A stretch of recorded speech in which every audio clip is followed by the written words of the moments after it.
Hello students, कैसे हैं आप? Welcome back to my YouTube channel physics club by Shakti sir. So last lecture में हमने इंटीग्रेशन का पार्ट देखा था मैथमेटिकल टूल्स के सीरीज़ में। आज हम डिस्कस करेंगे ग्राफ्स को। ग्राफ बहुत ही इंपॉर्टेंट पार्ट होता है फिजिक्स में। आपको पता है, जब भी हम डिफरेंशिएशन करते हैं, जब भी इंटीग्रेट करते हैं या फिर वेलोसिटी, एक्सेलरेशन, काइनेमेटिक्स पढ़ते हैं, तो ग्राफ बहुत ही ज़्यादा सवाल पूछे जाते हैं। ग्राफ्स कैसा है, इंक्रीजिंग स्लोप है, डिक्रीजिंग स्लोप है, बहुत कंफ्यूजिंग सा रहता है। आज हम स्टेप बाय स्टेप सीखेंगे इस चीज़ को, और आज इसी लेक्चर में कंप्लीट ग्राफ को कवर करते हुए बिल्कुल कमांड कर लेंगे कि ग्राफ की कितनी ही रिक्वायरमेंट है। आसान सा पार्ट होता है, लेकिन जब तक पढ़ेंगे नहीं तब तक आएगा नहीं। चलिए स्टार्ट करते हैं। सबसे पहले मैं शुरू करता हूं स्ट्रेट लाइन से।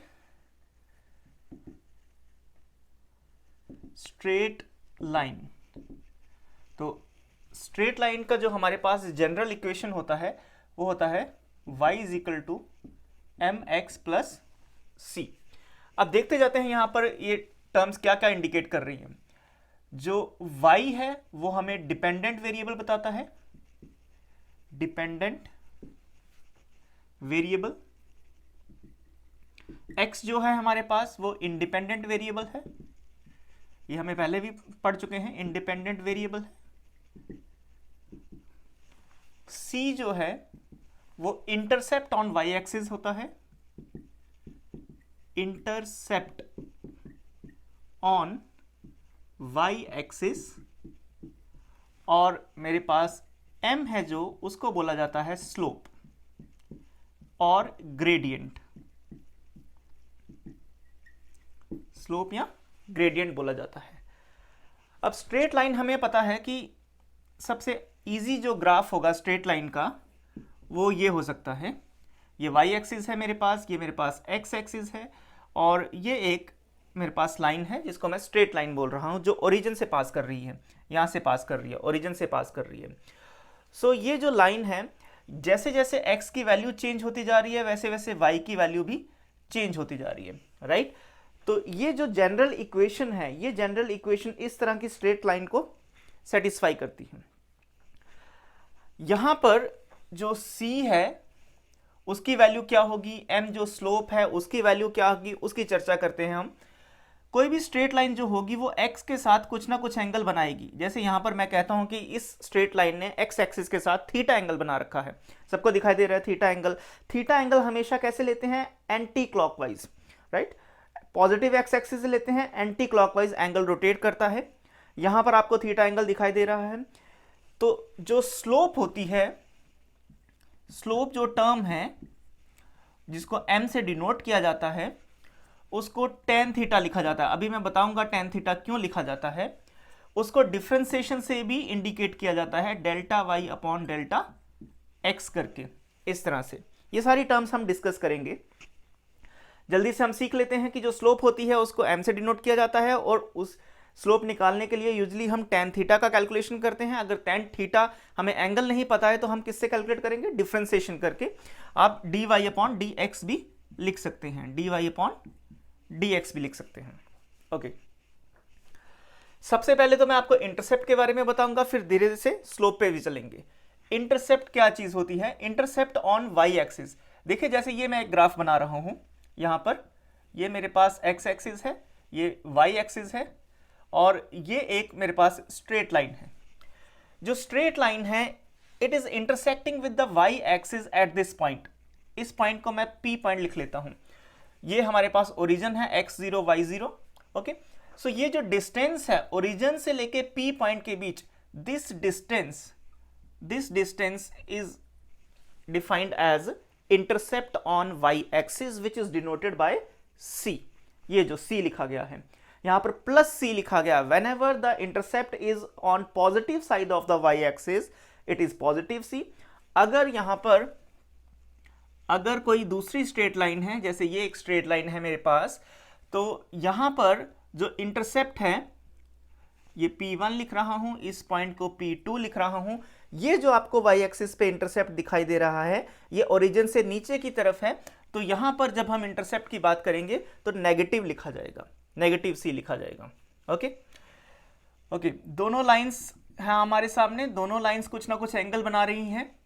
ये मैंने एक इमेजिनरी एक्स एक्सिस बना दी, पॉजिटिव एंटी क्लॉकवाइज देखेंगे तो θ1 एंगल बना रही है ये लाइन। यहां पर भी मैं एक इमेजिनरी एक्स एक्सिस ड्रॉ कर रहा हूं। ये इमेजिनरी एक्स एक्सिस भी एंटी क्लॉकवाइज जब हम एंगल ड्रॉ करेंगे, θ2 कोई एक एंगल यहां पर शो हो रहा है। ओके, थीटा अगर हमें इंडिकेट पता लग जाता है तो हम स्लोप निकाल सकते हैं tan थीटा की हेल्प से। देखते हैं कि स्लोप कैसी होगी, किसको बोलते हैं स्लोप। तो पहले तो हम इंटरसेप्ट की बात कर रहे थे कि अगर लाइन जो है वो y एक्सिस से पॉजिटिव साइड से इंटरसेक्ट करके पास कर जाए तो इंटरसेप्ट पॉजिटिव होगा। लाइन जो है, स्ट्रेट लाइन जो है, अगर y एक्सिस को इंटरसेक्ट करती है नेगेटिव साइड पे तो इंटरसेप्ट जो होगा, ये जो पार्ट होगा, ये जो होगा, ये नेगेटिव इंटरसेप्ट कहलाएगा। और यहां पर क्या था, पॉजिटिव इंटरसेप्ट था। क्लियर होगी ये बात कि पॉजिटिव कब होगा, नेगेटिव कब होगा। इस केस में क्या होगा, जब straight line passing through the origin से पास कर रही है तो इस सिचुएशन में इंटरसेप्ट की वैल्यू 0 होगी। कहने का मतलब है कि c की वैल्यू 0 होगी। आसान सी बात है, तीनों सिचुएशन क्लियर हो गई। 0 कब होगा, पॉजिटिव कब होगा और नेगेटिव कब होगा। सिचुएशन के हिसाब से हम उसको लिखते जाएंगे। ओके, एक छोटा सा बात लिखते हैं यहां पर, जैसे आपको कह दिया जाए कि ये हमारे पास एक स्ट्रेट लाइन है, इसकी इक्वेशन क्या होगी। ये y एक्सिस है मेरे पास, ये x एक्सिस है। तो जनरल इक्वेशन अगर मुझे लिखनी है तो मैं लिख दूंगा y equals to mx minus of c। Minus क्यों लिखा गया, सबको क्लियर हो गया। माइनस c क्यों लिखा गया, क्योंकि इस बारी जो इंटरसेप्ट था वो नेगेटिव साइड पे था, ओरिजिन से नीचे की तरफ था। ये ओरिजिन हो गया ना, तो यहां से ये इंटरसेप्ट हो गया, यहाँ ये वाला इंटरसेप्ट है, तो ये नेगेटिव है। ऑलराइट, अब स्लोप देखते हैं, स्लोप क्या होगी, स्लोप किसको बोलते हैं। तो स्लोप बहुत इंपॉर्टेंट है, बहुत ज़्यादा इंपॉर्टेंट है 11th क्लास के लिए, क्योंकि जो बच्चे 11th क्लास में सीरियसली पढ़ाई नहीं कर पाते हैं, 12th क्लास में जाते ही उनको टीचर समझाता नहीं है फिर स्लोप क्या है, बस बोलता जाता है कि स्लोप ये है, स्लोप वो है, पॉजिटिव है, नेगेटिव है, जीरो है, और बच्चा सोचता है हो क्या रहा है, उसको लगता है कि स्लोप कोई नई चीज़ आ गई है। तो इसलिए 11th क्लास में ही हमें स्लोप के कॉन्सेप्ट को बिल्कुल क्लियरली समझना है। तो स्लोप आप ऐसे मान सकते हो जैसे कोई चढ़ाई है। क्या है, एक चढ़ाई है। आपको पता लग जाता है कि अगर मैं आपको कहूं कि एक रास्ता था और ये चढ़ाई है इसमें, और एक और रास्ता है और उसकी चढ़ाई ये है, तो आप देख के ही बता सकते हैं कि कौन से रास्ते में ज़्यादा चढ़ाई है और कौन से रास्ते में कम चढ़ाई है। राइट, आप कहोगे कि इसमें चढ़ाई ज़्यादा है यार। अगर कोई भी पर्सन यहाँ से चलने लगेगा तो उसके रास्ते में ज़्यादा चढ़ाई आएगी और इसके रास्ते में कम चढ़ाई आएगी। तो एक लेमन लैंग्वेज में समझाने की बात है, हालांकि जो इसका एग्जैक्ट डेफिनेशन है वो हम अभी देखेंगे। जिसके रास्ते में कम चढ़ाई आ रही है वहां पर स्लोप कम है, जिसके रास्ते में ज़्यादा चढ़ाई आ रही है वहां पर स्लोप ज़्यादा है, क्योंकि हम एंगल को हमेशा ही कैसा लेंगे, एंटी क्लॉकवाइज लेंगे ना, ऐसे। जहां पर एंगल ज़्यादा है वहां पर स्लोप भी ज़्यादा, एंगल कम स्लोप भी कम। ऐसा क्यों होता जा रहा है वो भी देखते हैं। सबसे पहले मैं अब इसको चढ़ाई की वाली बात तो क्लियर होगी कि जहां चढ़ाई ज़्यादा स्लोप ज़्यादा, ऐसा एक आप दिमाग में रख सकते हैं ये वाली बात, अगर आपको एग्जैक्ट डेफिनेशन भूल जाए तो। हालांकि एग्जैक्ट डेफिनेशन क्या है वो भी हमें याद रखनी है। एग्जैक्ट डेफिनेशन क्या कहती है, रेट ऑफ चेंज। किसको बताता है ये स्लोप, क्या बताता है, rate of change, rate of change को बताता है। अब ये देखो, ये फॉर्मल लैंग्वेज आ गई, इसकी एग्जैक्ट डेफिनेशन की तरफ जा रहे हैं तो थोड़ा सा रेट ऑफ चेंज समझने में दिक्कत हो जाती है। रेट ऑफ चेंज मतलब चेंज धीरे धीरे हो रहा है कि फास्ट हो रहा है। चेंज तो हो रहा है, धीरे धीरे हो रहा है कि फास्ट हो रहा है। जो धीरे या फास्ट, चेंज दोनों में हो रहा है, राइट। धीरे धीरे हो रहा है या फास्ट हो रहा है, वो जो धीरे या फास्ट को वर्ड, जो इंग्लिश का वर्ड है वो हो गया रेट। कैसा है रेट, फास्ट या स्लो। रेट ऑफ चेंज, किसका चेंज, किसमें चेंज हो रहा है, of Y coordinate, Y coordinate with respect to X coordinate, X coordinate.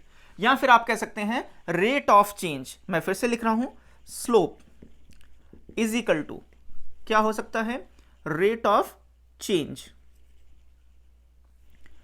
ऐसे चेंज इन y कोऑर्डिनेट क्या था, डिपेंडेंट था, चेंज इन डिपेंडेंट वेरिएबल,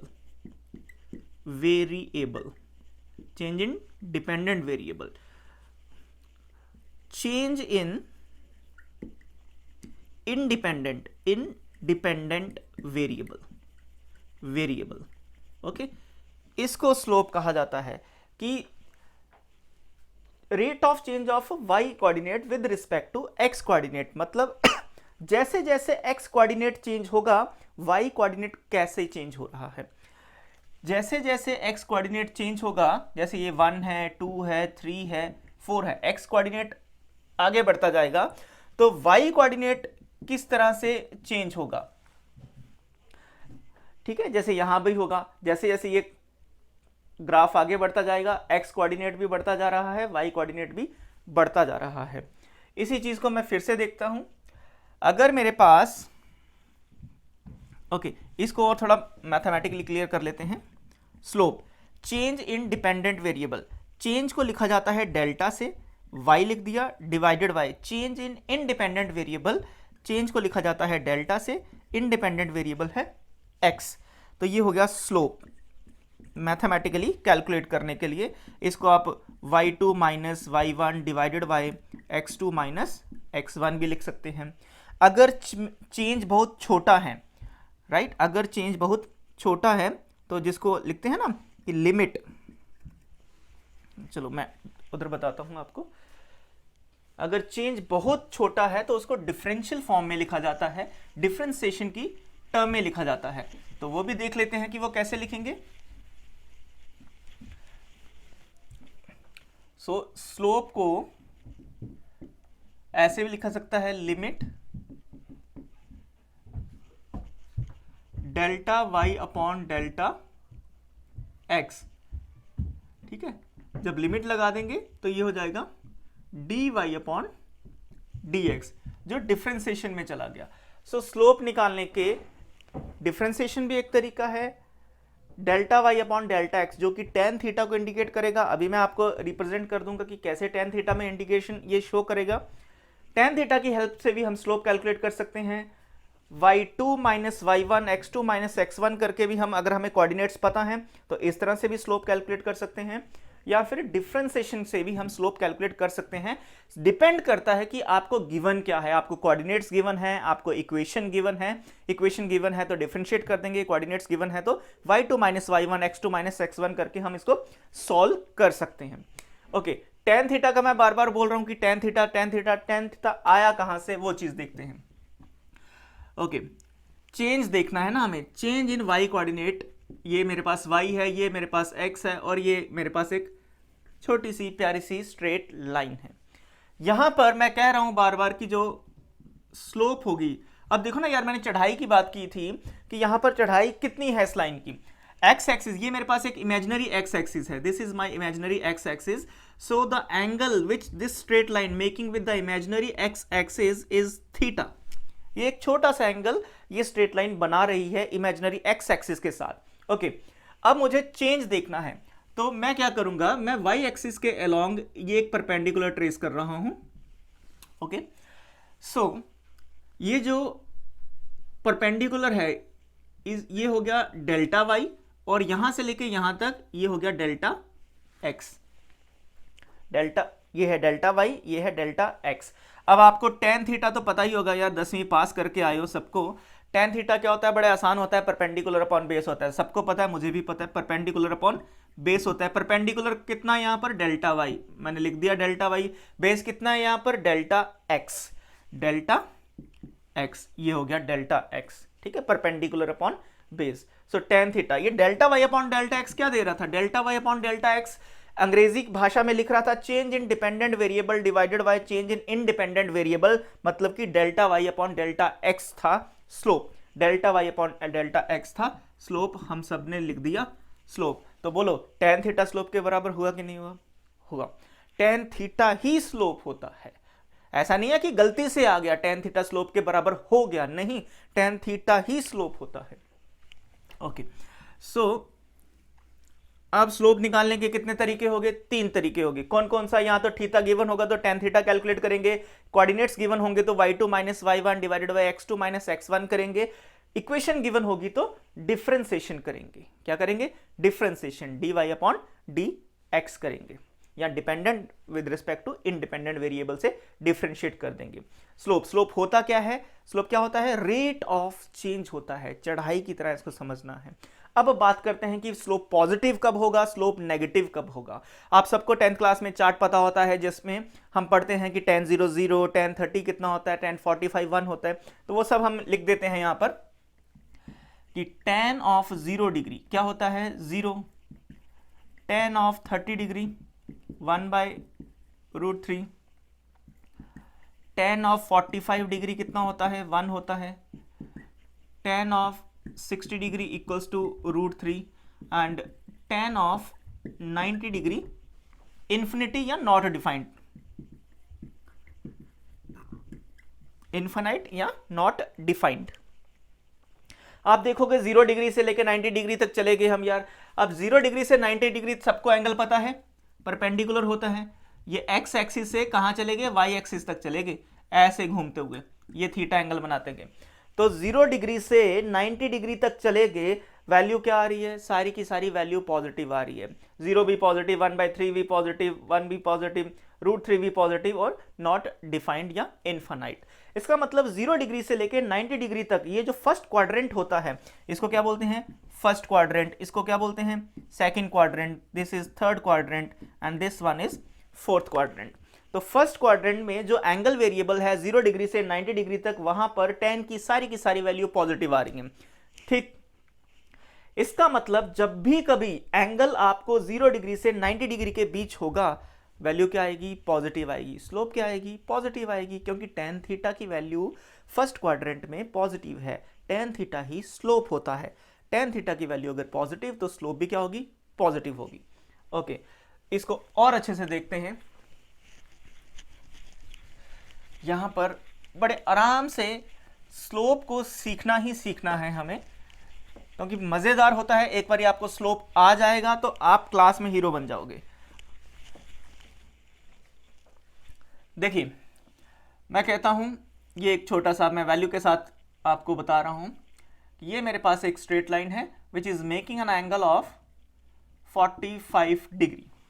तो पूछा गया कि इसका स्लोप कितना होगा। आप क्या लिखोगे? अब आपको एंगल गिवन है ना, मैंने आपको क्या बताया था? कोऑर्डिनेट्स गिवन होंगे तो y2 minus y1 divided by x2 minus x1 करना है। एंगल गिवन होगा तो tan थीटा करना है। इक्वेशन गिवन होगी तो डिफरेंशिएशन करना है। सो यहां पर आपको एंगल गिवन है, आप बड़े आराम से लिखोगे tan theta equals to tan of 45 equals to 1। इसका मतलब इसका स्लोप कितना आ गया? m का वैल्यू यार कितना आ गया? 1 आ गया। कितना आ गया? 1 आ गया। ओके, अब दूसरी बात, स्लोप कैसी? पॉजिटिव की नेगेटिव? पॉजिटिव। स्लोप कैसी? पॉजिटिव। सो इस केस में स्लोप है इसकी पॉजिटिव। अगर मेरे पास ग्राफ कुछ ऐसा आ जाए, देखते चलते हैं। इस बारी आपको ये दे दिया गया 60 डिग्री, ये y एक्सिस है, x एक्सिस। पूछा गया इस लाइन का, ये जो लाइन है L1 लिख देते हैं, लाइन 1, ठीक है। इसका स्लोप कितना? याद रखें, जो हम एंगल स्लोप में डिफाइन करते हैं, tan थीटा में जो थीटा होता है वो कहां से चलता था? x एक्सिस से चलता था, पॉजिटिव साइड से, पॉजिटिव x एक्सिस से एंटी क्लॉकवाइज चलता था। लेकिन यहां पर जो आपको एंगल गिवन है वो x एक्सिस से ना शुरू होकर कहां से शुरू हो रहा है? y एक्सिस से शुरू हो रहा है। तो यहां पर अगर आप स्लोप को tan ऑफ 60 डिग्री लिख देते हैं तो वो हो जाएगा गलत, क्योंकि असलियत क्या है? सच्चाई ये है कि x एक्सिस के साथ ये जो लाइन L1 है वो कितना एंगल बना रही है? 30 डिग्री एंगल बना रही है। तो इस लाइन का जो स्लोप होगा वो लिखा जाएगा tan of 30 degree which is equals to 1/√3। Again positive slope आया। तो क्या देखा जा रहा है कि जब भी स्ट्रेट लाइन फर्स्ट क्वाड्रेंट की तरफ बेंड होती है, right, towards the right bend होती है, towards the right side bend होती है, तो स्लोप कैसा आता जा रहा है? पॉजिटिव आता जा रहा है। ओके, जरा इस पे नजर लगाते हैं कि ये हमारे पास y एक्सिस है, ये x एक्सिस है, और ये एक हॉरिजॉन्टल लाइन है which is parallel to the x axis, right. This is our first, second and this is third. This is a line which is parallel to the x axis. यार x axis के parallel तो दोनों के बीच कितना angle, ये line x axis के साथ कितना एंगल बना रही है सबको पता होना चाहिए. थीटा इक्वल्स टू बोलो कितना, 0 डिग्री. पैरेलल है ना, कितना एंगल बना रही है, 0. tan 0 डिग्री कितना आया, 0 आया. इसका मतलब स्लोप क्या होना चाहिए यहाँ इस लाइन का, slope is equal to tan 0 degree equals to 0. खत्म कहानी. इसका मतलब जब भी कोई line parallel to x axis होगी उसका स्लोप कितना होगा, 0 होगा. याद रखिएगा बात. फोर्थ और आसान, ये वाई एक्सिस, ये एक्स एक्सिस, इस तरह से ये लाइन है मेरे पास which is making an angle of 90 degree with the x axis. So इस बारी एंगल कितना है मेरे पास, इस बारी थीटा की वैल्यू कितनी है मेरे पास, 90 डिग्री है, perpendicular with the x axis है. और हम सबको पता है tan ऑफ 90 डिग्री कितना होता है, इनफाइनाइट होता है, इनफाइनाइट होता है. अब यार फिजिकली अगर देखें, फिजिक्स पढ़ रहे हैं, फिजिकल सिचुएशंस में देखें तो कभी किसी भी चीज की स्लोप जो है इनफाइनाइट हो सकती है, कभी कोई चीज जो है वो इनफाइनाइटली चेंज हो सकती है, एकदम से नहीं हो सकती. प्रैक्टिकल सिचुएशंस में ये ग्राफ पॉसिबल नहीं होता है, दिमाग में रखिएगा. सो इनफाइनाइट है तो इम्पॉसिबल ग्राफ कहा जाता है इसको, इम्पॉसिबल ग्राफ. प्रैक्टिकली ये ग्राफ पॉसिबल नहीं है, लेकिन थ्योरेटिकली अगर आपसे पूछ लिया जाता है कि बताओ इसकी स्लोप कितनी है, तो आप ये नहीं बोलोगे ये सवाल गलत है, आप बोलोगे इसकी स्लोप कितनी है, इनफाइनाइट है. ओके, अब मैं और आगे आपको लेके चलता हूं कि अगर कर्व कुछ ऐसी आ जाए, इस तरह से लाइन है, ये एक्स एक्सिस है, ये मेरे पास वाई एक्सिस है.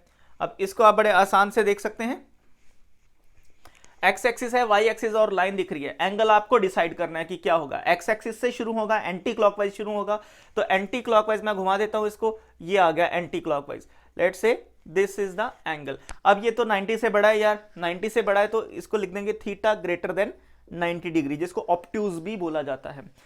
टेन थीटा जो होते हैं, टेन थीटा की वैल्यूज आपने देखा, जब एक्यूट एंगल होंगे 0 से 90 के बीच होंगे तो पॉजिटिव वैल्यू दे रहा था, एक्यूट एंगल होगा तो पॉजिटिव वैल्यू दे रहा था, मतलब स्लोप क्या आएगी, पॉजिटिव आएगी.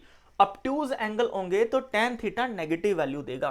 तो मैं यहां पर आपको लिख दे रहा हूं, थीटा जब भी ऑब्ट्यूज होगा, थीटा जब भी ऑब्ट्यूज होगा तो टेन ऑफ थीटा क्या होगा, कैसी वैल्यू देगा, नेगेटिव वैल्यू देगा. सो स्लोप क्या होगी, स्लोप क्या होगी, नेगेटिव होगी. याद रखिएगा ऐसे. दूसरा बात बता रहा हूं, थीटा अगर क्या होगा, एक्यूट होगा, तो टेन थीटा क्या होगा, टेन थीटा हमेशा क्या आएगा, फिर पॉजिटिव आएगा. तो स्लोप क्या आएगी, इसका मतलब स्लोप भी क्या आएगी, पॉजिटिव आएगी. याद रखिएगा, बहुत इंपॉर्टेंट बात है ये दोनों. तो इस सिचुएशन में ये जो लाइन थी एक्स एक्सिस के साथ ऑब्ट्यूज एंगल बना रही थी, इसका मतलब इसकी स्लोप कैसी, नेगेटिव स्लोप. आप देख रहे हो ना, अभी तक जितने भी मैंने ग्राफ बनाए थे वो कैसे जा रहे थे, इस तरह से ऐसे जा रहे थे, पॉजिटिव साइड की तरफ जा रहे थे. ये जो ग्राफ है मेरे पास, ये किधर जा रहा है, लेफ्ट साइड की तरफ जा रहा है, सेकंड क्वाड्रेंट की तरफ जा रहा है, राइट. तो जब भी सेकंड क्वाड्रेंट की तरफ ग्राफ मूव करेगा, एंगल चेक करेंगे, एंगल ऑब्ट्यूज बनेगा तो इसका स्लोप कितना आएगा, नेगेटिव स्लोप आएगा. तो पॉजिटिव स्लोप कब आएगा स्ट्रेट लाइन का, नेगेटिव स्लोप कब आएगा, पहचानने में अब परेशानी नहीं होनी चाहिए. चलिए आगे बढ़ते हैं.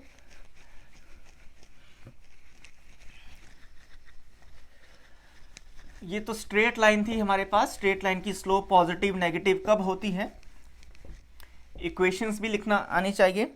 तो अगर मेरे पास कुछ ऐसी इक्वेशन आ जाती है या ऐसा एक ग्राफ आ जाता है तो इसके बारे में भी हमें डिस्कशन करनी ही पड़ेगी. इस तरह से ये है, अगेन ये जो है, ये आप यहां से देख लीजिए, थीटा क्या होगा, ग्रेटर देन 90 होगा, तो स्लोप क्या आएगा इसका, नेगेटिव आएगा. इंटरसेप्ट क्या होगा इसका, नेगेटिव होगा. इंटरसेप्ट देखो ये आया ना नीचे की तरफ, तो इंटरसेप्ट कैसा है इसका, नेगेटिव है, जो सी का वैल्यू आएगा नेगेटिव होगा. तो स्लोप भी इसकी क्या है, स्लोप नेगेटिव है इसकी, इंटरसेप्ट भी नेगेटिव है. कई बार आपको ऐसा क्वेश्चन भी आ सकता है, ये है एक्स एक्सिस, ये है वाई एक्सिस और ये एक लाइन है, तो पूछ लिया जाता है कि बताओ इसकी स्लोप क्या होगी, इंटरसेप्ट क्या होगा। तो सारे बच्चे बता सकते हैं ये एक्स वाई का इंटरसेक्शन है, ये हो गया हमारे पास ओरिजिन। ओरिजिन से नीचे वाली साइड तो इंटरसेप्ट कैसा हो गया, नेगेटिव हो गया। स्लोप क्या आएगी इसकी, अब ये लाइन भी कैसी है, एक्स एक्सिस के साथ कैसी है, पैरेलल है। तो this line is also parallel with the x axis, so this line is making an angle of theta equals to 0 degree with the x axis, so its slope is 0। इसका slope क्या होगा, 0 होगा। तो ये straight line की कहानियां थी। थोड़ा सा इसको कॉनकेव कॉन्वेक्स बनाते हैं और चेक करते हैं कि स्लोप किस तरह से वेरी करती है, जो कि ज्यादा इंपॉर्टेंट है। सवाल जब दिक्कत देने शुरू होते हैं तो ग्राफ टेढ़े मेढ़े देख के ही हौसला कमजोर हो जाता है कि अब ये ग्राफ हमसे तो ना हो पाएगा। तो चलिए उस पे कमांड करते हैं। वो कमांड क्या कहती है कि हमारे पास इस तरह से एक ग्राफ है, ये है वाई एक्सिस, ये है मेरे पास एक्स एक्सिस, और आपको एक ये ग्राफ दे दिया गया। अब देखो ये स्ट्रेट लाइन नहीं है, लेकिन आपसे पूछ लिया गया कि बताओ भाई इसकी स्लोप क्या है। तो इसकी स्लोप सबसे पहली बात अलग अलग पॉइंट पे अलग अलग होगी। Slope of this curve is different at different points. Slope of this curve is different at different points. Check कर लेते हैं ऐसा क्यों। स्लोप तो टोटली किस पे डिपेंड करता है, एंगल पे डिपेंड करता है। एंगल किसके साथ बना होता है, पॉजिटिव एक्स एक्सिस के साथ बना होता है। तो मैं सारे पॉइंट्स पे ना कैलकुलेशंस करके आपको किन्हीं दो पॉइंट्स पे, किन्हीं दो डिस्टिंक्ट पॉइंट्स पे शो कर दूंगा कि जो स्लोप आ रही है वो अलग अलग आ रही है। चलिए तो मैं दो पॉइंट लेता हूं, एक मैं ये पॉइंट लेता हूं P1 और एक ये पॉइंट ले रहा हूं P2। दोनों पॉइंट्स पे सबसे पहले क्या करना है, इमेजिनरी एक्स एक्सिस ड्रॉ करनी है। क्या करना है, draw imaginary x axis, x axis. चलो ये मैंने इमेजिनरी एक्स एक्सिस दोनों पॉइंट पे ड्रॉ कर दी। ओके, अब टेंजेंट ड्रॉ करना है दोनों पॉइंट्स पे, टेंजेंट। अब टेंजेंट वर्ड सुना होगा, टेन से ही, जो टेन है वो टेंजेंट से ही बना है।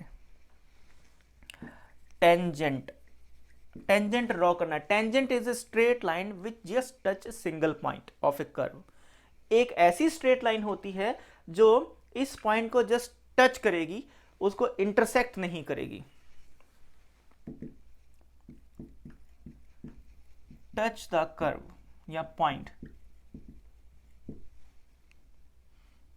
इंटरसेक्ट करके, इंटरसेक्ट नहीं करेगी। आप ऐसे नहीं टेंजेंट बना सकते कि जैसे ये कर्व है और आप कहोगे ये टेंजेंट है, दिस इज रॉन्ग। ये इंटरसेक्ट कर रहा है, उसको क्रॉस कर रहा है। तो P पॉइंट पे जब मैं टेंजेंट बनाऊंगा, बड़े आराम से बनाना है। तो P पॉइंट से जस्ट टच करते हुए हमें टेंजेंट शो कर देना है, this is our tangent at point P। Straight line होगा। P2 पे भी टेंजेंट बनाना है। P2 पे जब टेंजेंट बनाएंगे तो ऐसा चला जाएगा। ओके, दोनों टेंजेंट एक्स एक्सिस के साथ देखो क्या एंगल बना रहे हैं, ये θ1 है और ये है θ2। डायग्राम देख के ही आप डिसाइड कर सकते हैं कि कौन सा एंगल ज्यादा है, कौन सा एंगल कम है। बताओ θ1 बड़ा कि θ2 बड़ा। मेरे को दिखाई दे रहा है कि θ1 जो है वो ज्यादा है एज कंपेयर टू θ2। ओके, सो मैं यहां लिखूंगा, क्या लिखूंगा, θ1 greater than θ2।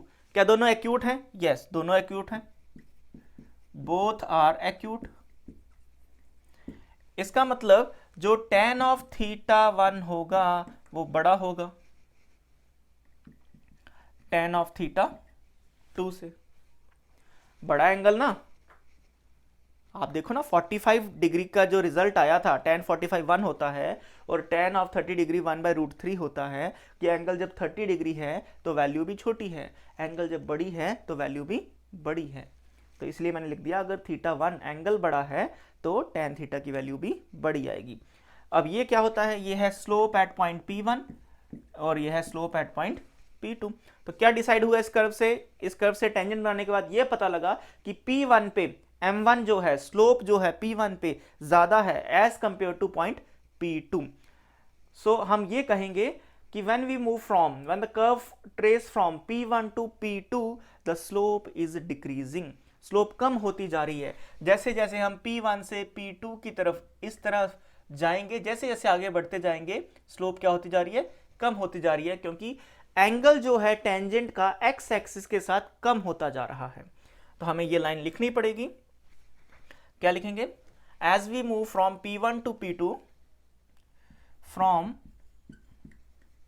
P1 to P2 slope is decreasing, slope is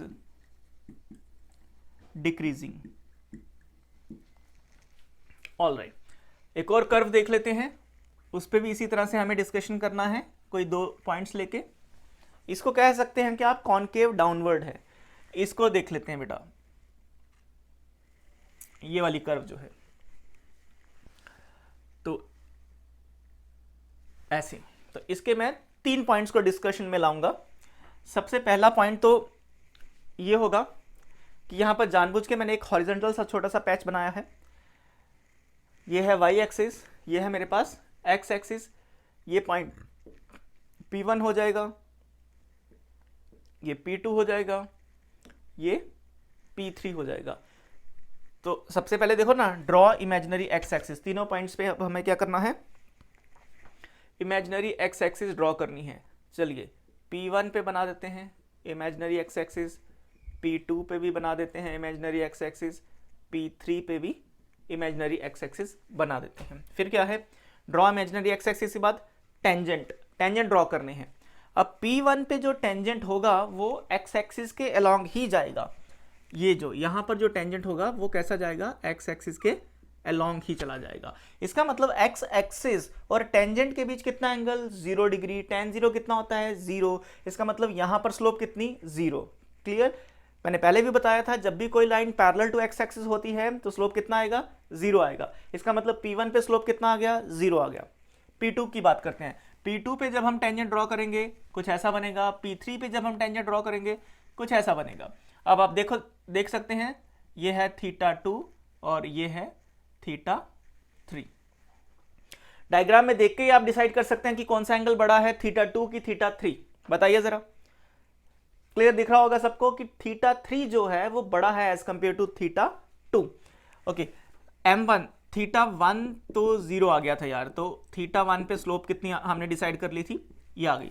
2 की बात करते हैं, इन दोनों की बात करें अगर, तो हम लिखेंगे θ2 इज लेस देन, क्या दोनों एक्यूट हैं? हाँ, दोनों के दोनों कैसे हैं, एक्यूट हैं।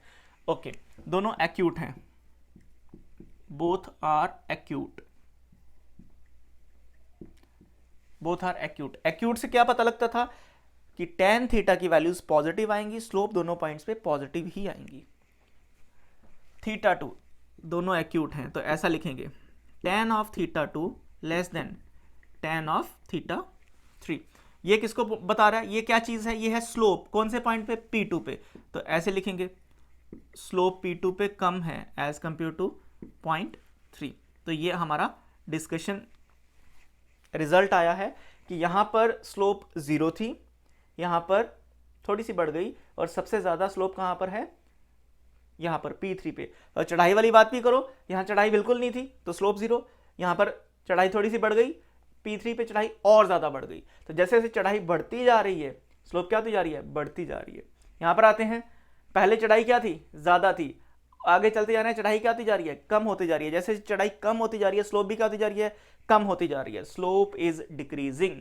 यहां पर क्या आएगा, as we move from P1 to P2 to P3, as we move from P1 to P2 to P3 the slope is increasing। तो ये कर्व कैसा है, इंक्रीजिंग स्लोप ग्राफ। ये कर्व कैसा है, इंक्रीजिंग स्लोप ग्राफ,